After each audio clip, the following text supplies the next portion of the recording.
Hi there, and welcome to Thoughts on Thursday, where we meet every Thursday to share our thoughts about uh, metaphysics, this and that, life, karma, um, our relationships with the world, with others, and certainly with nature, all kinds of things. And today, um, Barb and Chelsea and I were kind of semi planning, although it didn't turn into a real plan this morning about what we were going to talk about. And we decided just to have a share as the spirit moves us, so to speak, about what's been resonating with us lately, what we've noticed, um, what we are most aware of. And I like to ask, what do we think we've learned lately in big schoolroom Earth? And I'll just start since here I am. Um, I've been watching this documentary on the Renaissance, and it goes into the lives of Michelangelo, Leonardo da Vinci, and Raphael. And the times they lived in were just horrendous. And I thought, oh my gosh, we've got all kinds of wars running. People are being tortured. The plague is there, manipulations of church and state. And I thought, oh my gosh, that's just like it was during the Inquisition. Oh my gosh, that's just like it was in this other time period. Oh my gosh, that's just how it is now. And um, as a former teacher, and I'm often fond of saying Earth is the place where souls go to school. It's a place with a curriculum.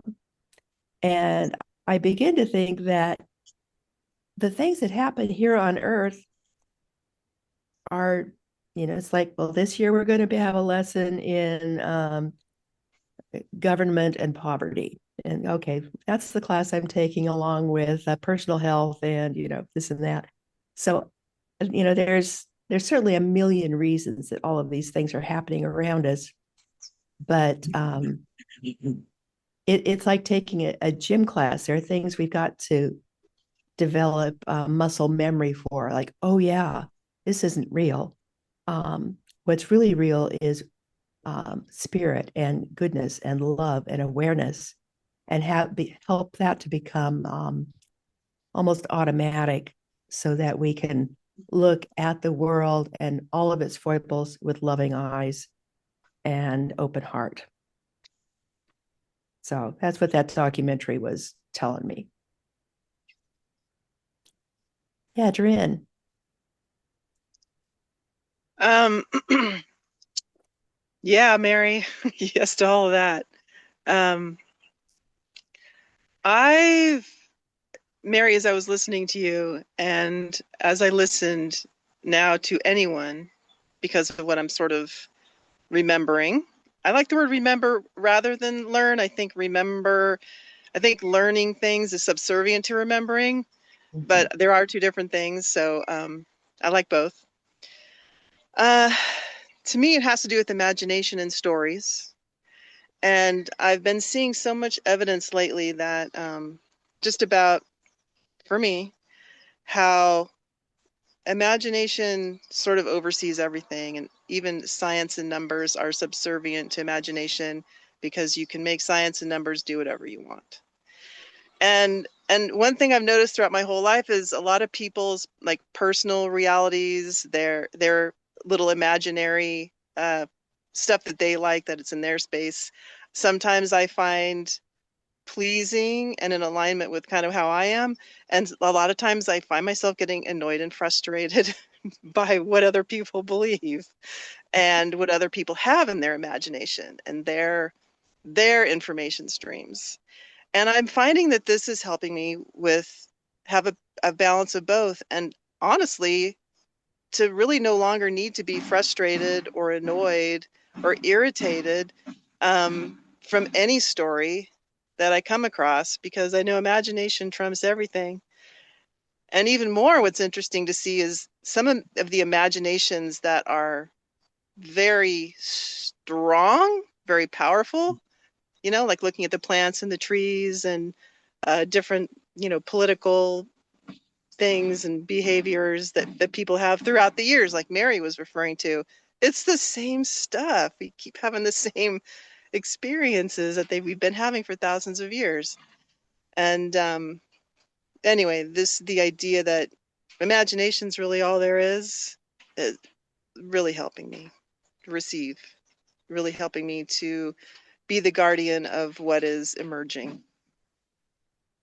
That's a beautiful way of putting it. Thanks for that. And I think you're so right that it's up to us how we deal with all this data that's coming at us. How do we filter it? How do we connect it with what we already know? And oh, I remember that. I learned that. I know that. I remember that. Yeah. Gino. Let's see. Yeah, I have to say that I've been on a learning path, like magnified many times over the last 2 or 3 months. And part of it is that, my physical state is not the best. In fact, I have an important doctor appointment today. And I also have a thing about allopathic approaches. And I've deflected a lot of that over all these years. And this particular issue, I'm going to see what the doctor has to say and go from there. But in the meantime, I've been exposing myself at home to a whole lot of information from a lot of articulate, great people online, and that would be mostly on the Gaia TV network. And there are so many interview shows of all these different people with all these different viewpoints about all kinds of subjects that has really opened my mind in a lot of ways. It's the world, the universe is much more vast than I even thought it could be. One show is called Open Minds, and the interviewer is Regina Meredith, and she's an excellent, excellent interviewer.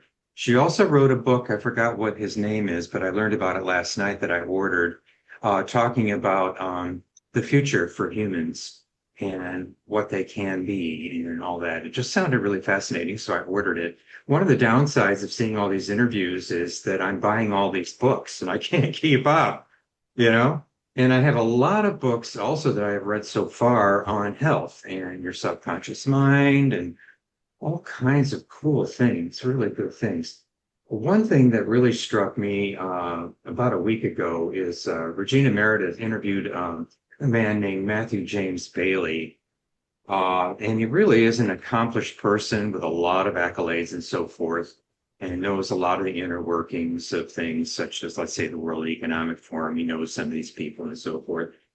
But the whole subject of AI has troubled me greatly, and it just keeps getting bigger and bigger and bigger, and you keep seeing more and more evidence of it, and then all these theories on what's going to happen to us and everything. And Matthew James Bailey explained that very well. On one side, he has, okay, there are a lot of nefarious people that are still operating in the paradigm that humans have been operating for what, 10,000 years or whatever, gladiators, whatever. It's just in modern times. Now they have technology and they're trying to do it.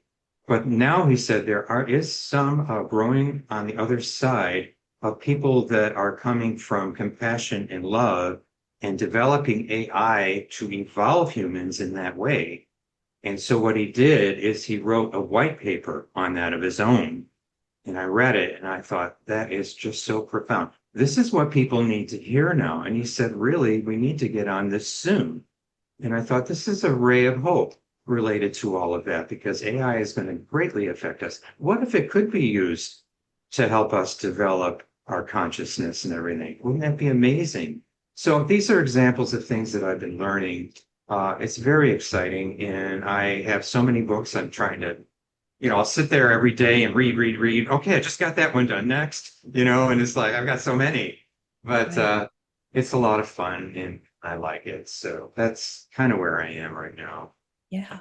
I'm so glad you brought up AI because it's been bothering me too. And it has seemed to me like it's taking away people's purposes. Like, why should I bother to paint a picture when AI can do something like amazing in a nanosecond. And then I remember, it's like we were saying, it's not so much what I learned, but what I remember, that all tools are neutral. It's how we use them. And like in writing, you can write The City of God, or you can write Mein Kampf. It, you can do that. Yeah. It's how we use what comes to us. Yeah. Yeah, Duran.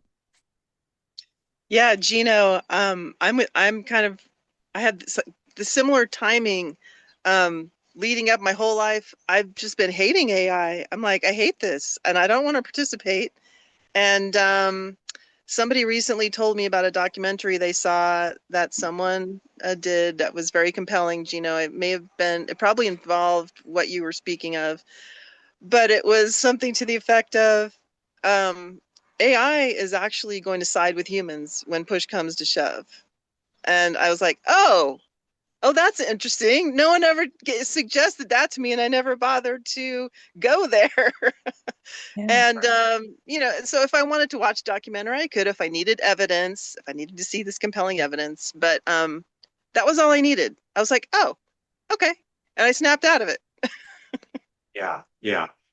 Cool. Yeah. Great. Yeah, Barb. Just to segue a little bit, but it's kind of maybe on the same subject. Earlier, I was talking with Anka and asked her, what did she want to discuss today? And her response was knowingness and knowledge. And I thought that was kind of an interesting thing that the differences, and yet the words sound so similar, and that knowingness, that what some of us were talking about as far as just the being. And we're all here, and sometimes things seem like they never change, but and yet, you know, we're here as finite humans, and so there is that knowingness that we can make a difference in this, being perspective. But I just wanted to share that too as another something to think about. And then again, the knowingness and the knowledge with AI. Oh my gosh, that's like a whole nother 3-hour program. So I won't even go Yeah. there. But anyway, Yeah. so that was my 2 cents. Yeah. Thanks, Barb. Uh, Cecilia and then Billy. Hi. So I love AI. I think it's brilliant. It's fabulous, and I am not afraid of it. And I think I'm going to use it like crazy because I know I've got these ideas and thoughts, and I just want to see, please shape this into something, blah, blah, blah, and I'll give it something. And oftentimes it uses exactly what I'd said, just reformatting it slightly or adding a little twist of like going, wow, I'm brilliant, because like, look at what it did with the things I gave it. It's like, this is, it's going to give you the information that you put into it. And yes, it's absolutely working for us. And it is an extension of us. So take advantage of that. It's fabulous to hear your words shaped into a different flavor, a different way, and listen to your words repeated back to you from the cosmos, from the AI. It's like, wow, that's another take on it. I didn't get that when I had initially put it in, but now I hear it, and it's really brilliant. I think it's wonderful. I love AI.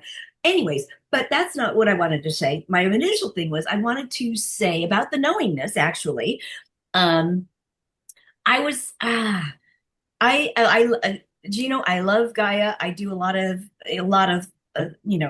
jumping in here and there with Gaia and various topics, and I've been very much into pit psychics, mediums, whatever, but all kinds of things, animal, and they take you through different meditations sometimes, and so I've just been loving diving into it, and it's just basically asking for help, asking for guidance from whomever, and and it was so funny because it's happening for us all the time, like AI. It's happening for us all the time, and it's right there in the second. And I was going through something, and an issue came up, and I'm like, oh my God, I need to deal with this. But I had like 3 other things I had to do right away, and I just said, what am I going to do? How am I going to do this? And blah, blah, blah. Then I listened inside, and all of a sudden I got this boom. It was really quick. It was like email, da, da, da. It's like what? And I was like going, I've got these other things to do, but that sounds good. So I emailed and I sent it off, and then I went off to do my other things. And I had to do other things. And so by the time I got done with those things, I come back and my email response was, thank you, it's all taken care of. Don't worry about it. It's like going, wow, that was easy. It's like I just got a hit to say to email and that was all it took. It's like, and I just asked, it's like, what am I going to do? How am I going to do it? It's like, oh, well, thank you very much. So just listen, ask and listen, ask and listen, ask and listen. It's going to come. Just don't think, oh, it's my imagination. Just do it, act on it, be it, live it, have fun. That's what I have to say. Perfect. So I like what you said, to ask and listen. I listen to my intuition a lot. But on the subject of AI, I get lost on the internet, on my phone, on Facebook, whatever, and you see these things, and so now I'm starting to ask myself, is this AI? Is this real? Whatever. I saw a video the other day and it looked very real. And then I had to ask myself because um it was something very strong. And it's like, I'd kind of like to share this, but it's like, is it real? So anyway, I have a high distrust of AI, and my screen moved. A couple of weeks ago, there was a ad on the radio. You hear all the time that Upside app where people are saving hundreds of dollars on their gas and da da da da. And it's like, how much gas do you have to buy to save hundreds of dollars? But it doesn't say much about it. So it's Upside app. You probably heard of it. So I asked my telephone, does Upside have any fees? That's the direct question. I screenshot this. So does Upside have any fees? The AI overview says, yes, the Upside app is free to use. So I have my doubts. I know that it does have purpose. Chat GPT can have purpose. I know people use it for a lot of things, but then there's that, here you go, black and white. Yes, it's free to use. So anyway, I'm, I guess with this climate that's going on right now, I'm getting where I doubt almost everything I see and hear. I've been having a really hard time the last couple of weeks with all the activity that's going on. So anyway, that's my 2 cents worth on AI. Yeah, these have been some hard weeks. Hard weeks in so many ways. Yeah, I'm with you there. You hear whatever it is, the news of the day, and 24 hours or 48 hours, it's opposite. Yeah. No. They're messing with us. Yeah. Well, should I be an ostrich and put my head in the sand, or should I try to know something? See, there you go. Having a really hard time with that. Yeah. Anyway, thank you for listening. Duran. Well, yeah, Billy. I mean, I ask myself the same thing, and I'm somewhere between Cecilia and you, Billy, with regard to the AI. I'm not going to put all my trust into it because I know it is often, for me, wrong. Like, it's like that's not even right. And the internet is often wrong, like like you say. And also, I've been noticing artificial people on television as well. I'm like, that's not even a human in commercials. And I thought in a television show, but I thought that's not possible. But this person just wasn't, their facial movements weren't what I'm used to. It totally stood out. And I was like, looks CGI to me. But it was interacting with other humans in the show. But anyway, what I really wanted to say was, and I'm exploring this, but and this goes back to imagination trumping everything. But for me, imagination and knowingness are the same thing.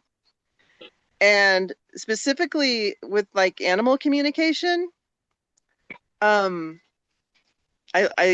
really like it, and it will almost always resonate with me. But what I'm curious about is I would love to do like more explorations with having many different animal communicators, maybe even including myself, Cecilia, anybody here likes to communicate with animals, communicate on their own with one animal, and then come back and share what they found. Because what I find is there's usually one animal and one animal communicator, and then we just assume that whatever that person, whatever that human came up with, which was in their imagination, is correct, is true. And I feel like for every animal communicator there is, let's call it interspecies communication, the imagination is going to be a little different. And I don't know if we've gone there yet, and challenged this communication by having different people experience the same animal and see what comes up. Like, I would love to do that. And I almost feel like that's like a soul calling for me. Because it's legitimate to me. Like, I get it. We have interspecies communication. What I'm curious about, and maybe Billy, this speaks to your question, like, should I give up, or like, what do I really know? Is what do I really know? Like, because people will say things like, oh, it's not your imagination. You really received that message from that animal. Well, yes, it was your imagination, because you couldn't have received it if you didn't have your imagination turned on. For me, like, that's kind of how I'm piecing it together. So anyway, Anka had something to say. Yeah. Okay. Hello. Hi. I want to say something very deep. I think is deep. I hate AI because even if it gives support in some things, takes transform the humanity in something like cold hearts or stones personas, and I think attacks ego very much. And I think also is the opposite of love and all the reconnection and reconnecting healing tries to do better in this world. That's what I want to say. I think is the very opposite. Something bad, very bad, very ugly. Yeah, and you know, it's so new right now. We are right now all being amazed and worried and excited and happy. I think time will tell, and how it's used and what it I think becomes. if the times goes and we don't do the life that is needed and we access AI, the world will be bad and the light and the shadow will be something, the result will be the shadow, not the light. The darkness will be in this world, I believe. I can understand that point of view. Yeah, I'm not sure yet what I think, but I I think a lot of us go through all of these ideas and emotions as we get to know it and see what it does and doesn't do, and can we trust, not trust? Is it going to take over the creativity? It was a question that was put like this to AI. What is your plan with AI to destroy the world? Was the sincere plan of it, and I think it was true. Even was hurting for people that are good. For AI, it's easy. It's they are robots. They don't have heart. They don't feel nothing, and just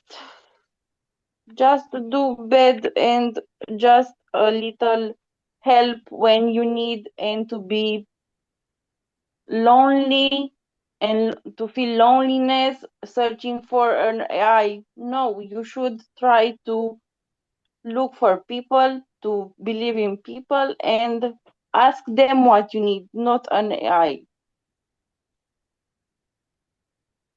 Hey, thank you. It's so good to have so many perspectives. Thank you, Anka. Barb. Yeah, I can understand how you feel, Anka. It could be terrifying. And I think that to me, I just kind of go back to my center and my that knowing that what Durin calls imagination, or the experience or the story or whatever you want to, it's just this is just something that's happening. These types of things, maybe not I in particular, but what Mary was talking about at the beginning of how we've gone back thousands of years and different situations, but a lot of it really hasn't changed, as far as the human experience. We're still going to be around, and that's kind of how I look at it, as I just keep my head down and kind of focus on what I know is my truth, and that's my being and all that stuff. So, um, okay, I'm done. Chelsea. Gosh, I just realized the time, but maybe we could talk about AI again in another day. But I just wanted to uh chime in and say I don't think AI is something new exactly. I think everything comes from the field that is has always been. Even like everything that's come along, maybe like AM radio, television, now AI. I think it's all part of what already exists. But I do know one thing, that if you have a fear for it, or a little bit of a fear about it, the field will probably say yes to that fear. If you don't have a fear about it, the field will probably say yes to that no fear. But I think we can expand on this on another date. And also Durin's idea of communication with animals um and or plants. I recently bought 4 plants with the purpose of giving one to my mother-in-law, because I had picked her up a pot at a yard sale. So I thought, okay, I'm gonna get the plant for the pot. But the plant recently told me it doesn't want to go. We can talk all about this another day. There's so much here that we're going to have to continue in other conversations. And we're over time, but we'll go with Cecilia and Gino and Judith, and then we'll sign off. Okay, very quickly. Yes, Chelsea, the universe says yes. You say, I'm afraid, the universe, okay, that's what you get. If you say, I love it, the universe says yes, that's what you get. So choose what you want to know. Anyways, Durin, I just wanted to tell you really quickly, because I have been in animal communication class when I, way long before, when I was doing my Reiki training. She was also an animal communicator. So we had like 12 people. We did an animal communication class during that same weekend, and it was brilliant. Everybody had to bring 2 pictures, a picture of 2 different animals, and so we all got to see them, and we all got to share what we got from those pictures of the animals and stuff. And I had put my my horse and my cat, and I put my horse on top, and everybody, they went and they took him in order, and they passed him around, and I kept my horse on top because I wanted her first. And everybody around the room was like, okay, so what are you thinking? What are you feeling? It's like, well, this cat is, I said, cat, but everybody was starting with the cat. And I said, no, the first picture is the horse. And he goes, no, the cat says she's first. Like, that is so much that cat. It's like everybody in the room was like, wait, nope, the cat's first. It's like, okay, fine. But it was so funny that everybody got to say what they felt about the pictures, and it was very funny. Anyway, that's what I wanted to share. Thank you. Bye. Thanks, Cecilia. Gina? Yeah, I just want you to know that in the chat, I left a couple of links for William James Bailey, and one of the links is that white paper that he wrote on AI. I think you'll find it very compelling and positive and hopeful. So if you can, give it a look. Got it. Thank you so much. I'm copying that right now. And Judith, you have to unmute. Yeah. Hi. So regarding AI, I haven't even let it register into my being. I have really no interest in it and don't care about it right now. So that's that. But I really perked up when you started talking about the animal communication because I I I for a living helped to correct animal behavior problems for many, many, many years. And my question would be, I don't know what, when you say imagination, I'm not sure what that language is for you. For me, I guess the big question would be, how would you measure if we did that as a group and we all, did checked in with the same animal, if you're connected with ego versus you're connected with spirit, when you're communicating with an animal, that is going to make 100% difference. So I don't know how we're going to measure who's connected spiritually and who's connected ego. That would be something that would be impossible to measure. So if you could tell me how we could fix that, then I might believe in that project a little more. Thanks. That's all I have. Thank you. Okay. Thanks, Judith. Yeah, it depends so much, like even daily life. If Barb asks me a question or Chelsea, I might have two different responses and still a third if my counselor asks me the same question. Like I might go on for 2 hours if they ask, like, And to be fair, Judith, that was brilliant, and that is the project, I think, that's in my heart. I think you articulated it beautifully. cool. I would think it's a knowing, but I just want to say one more thing. I think Gino, the book you were referring to, because I thought it was fabulous. I think this is what you're referring to, The Future Human, Lee Harris and Regina Meredith. Yeah, that's it. Yeah. Really, really great. Great. It'll be in the mail today or tomorrow. Yes, Thank you. Well, this has been a great session and so wide ranging and happy and deep, and all the emotions came through today. And thank you so much for joining us. We'll see you next week, same time. you. Bye bye, everybody. Bye.